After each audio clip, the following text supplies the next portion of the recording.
Can you hear me okay? Thank you. It's, often I go and walk and to conferences where I know I'm going to piss everybody off. And it feels good because I'm on the right side of the argument. And sometimes, like today, I walk in a room full of friends. So thank you. Before I start, I have a little confession to make. As John was speaking, I was like, get him off stage because he's stealing all my slides. And then Michael's like, relax, he's setting the stage for you, which is true. So, John was talking earlier about business and why it's so good to get people out of poverty. Then he said, if we continue on this path, we will see the end of poverty within the next 50 years. With all due respect, I agree with him 2/3 of the way, and 1/3 I don't agree, and the 1/3 has to do with my people, the Africans. The growth we're talking about is mainly happening, the fact that people are coming out of poverty is mainly coming from India and China. And we'll know why at some point. So, I will start now with what moves me.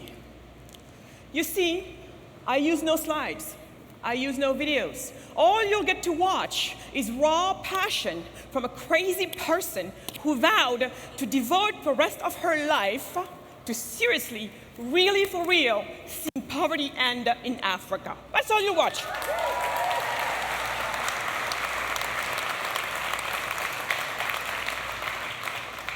Why am I so crazy about this? Why am I devoting my life to this?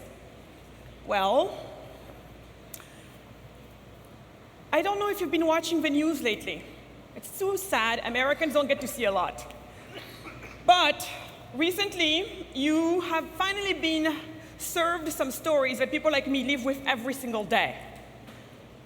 Imagine a boat, a fisherman's boat, full of young people, pioneers, trying to cross the ocean for better lands, to find a job, and have a life and send money back home to their families.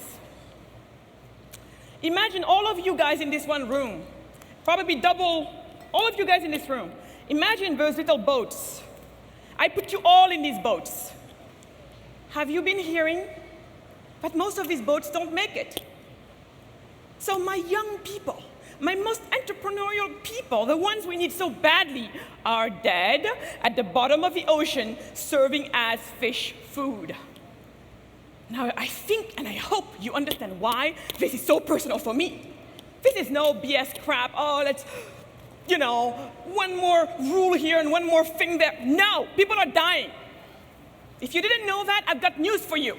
Just yesterday, I heard about a plane somewhere above England where a man died because he fell off, I don't know if you call it the engine or whatever it is, but of the plane, because he was hiding there, an illegal immigrant from Africa, hiding in, imagine, minus 60 degrees, and you're trying to go somewhere. Why? Why now, you might ask yourself? Oh, don't think it's because he's going out there to try and find a cute blonde woman to marry. That's not what it is. He or she, and usually it's he's going there because in that country, he believes he can find a job. It is that simple, guys, that simple. When I see us all doing intellectual masturbation around how to end poverty, it is not freaking rocket science, but maybe that's what the problem is, because we're all full of testosterone and who knows what else, and we just want to be so great.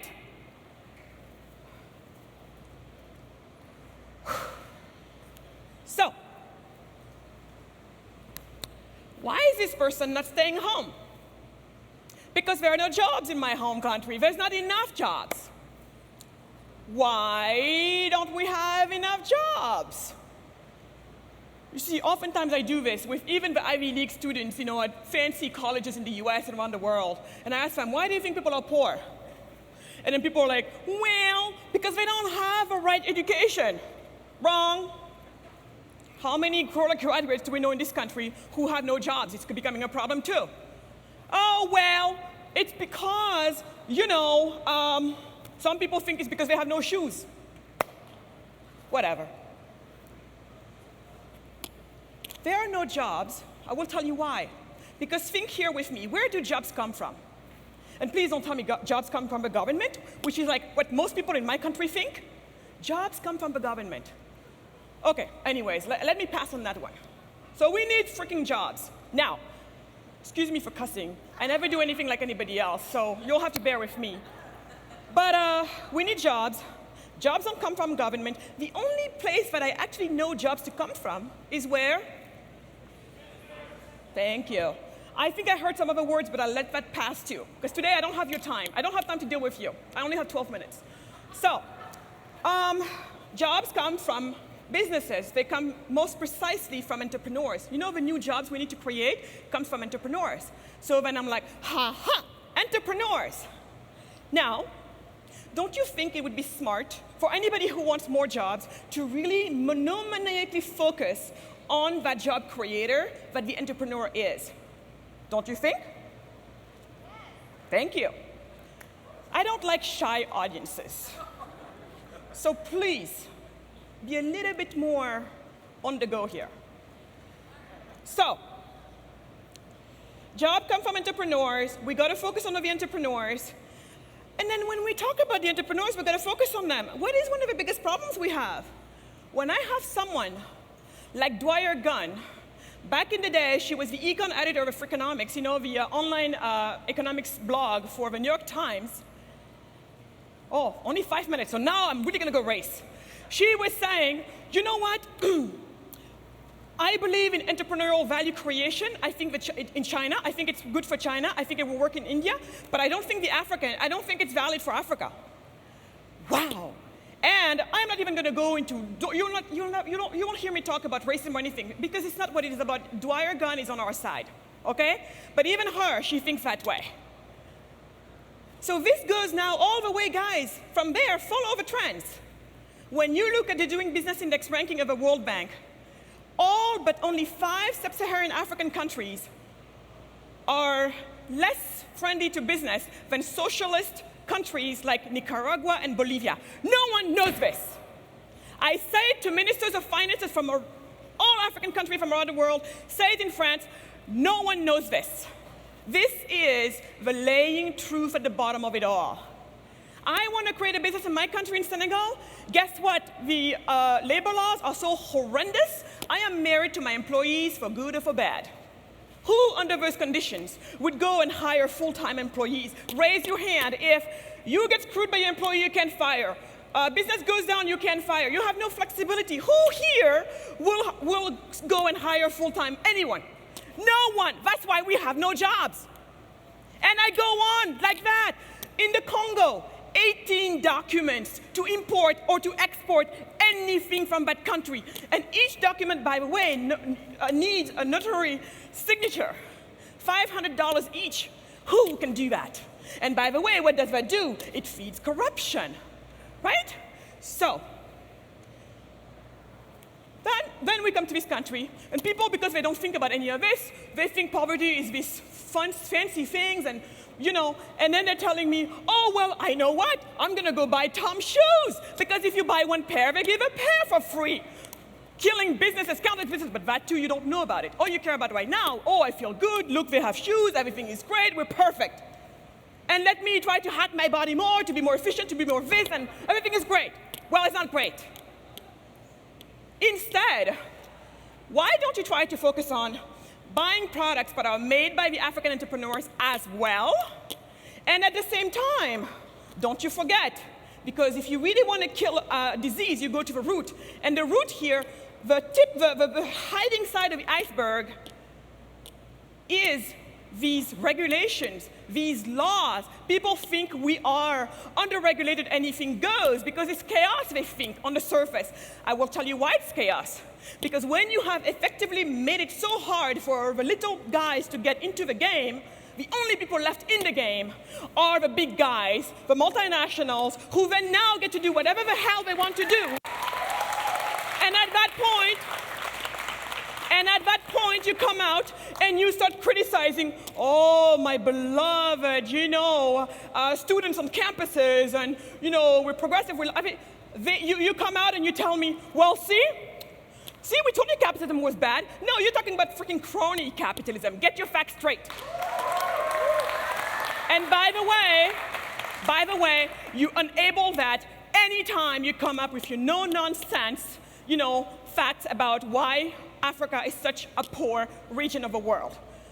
So now I think, and I hope that you will have the courage and the smart, those two together, because one without the other, I don't need you that much, thank you very much. So you get the courage, and you get the smart, you put all of that stuff together, and you follow me on something that I'm calling it my new movement. Is this, I have a name, but I won't tell you today, this morning, whatever. It is a movement where we're engaging on building what is the do-gooder 3.0. 1.0 thought the answer to poverty was aid and philanthropy. We know that's not the solution to aid. I'm not talking about humanitarian aid for real catastrophes. I'm talking about, we're really going to get people out of poverty. Do-gooder 1.0 was, philanthropy and aid. No. Do-gooder 2.0 is now social entrepreneurship, like Tom Shoes. Oh, well, we're buy one, give one. Well, movement number 3, do-gooder 3.0 is the one who has evolved, who's saying all of that social entrepreneurship was good, that type was good, and the and is going to be about the new breed of us who have the smarts to know, we do know, that it's not only just about people having access just to financing, but it's also about making sure that the environment, the ecosystem of the entrepreneur is also right, and have the courage to go there and not be afraid to be called names by some people who do not understand that, yet are sitting here enjoying all the goodness that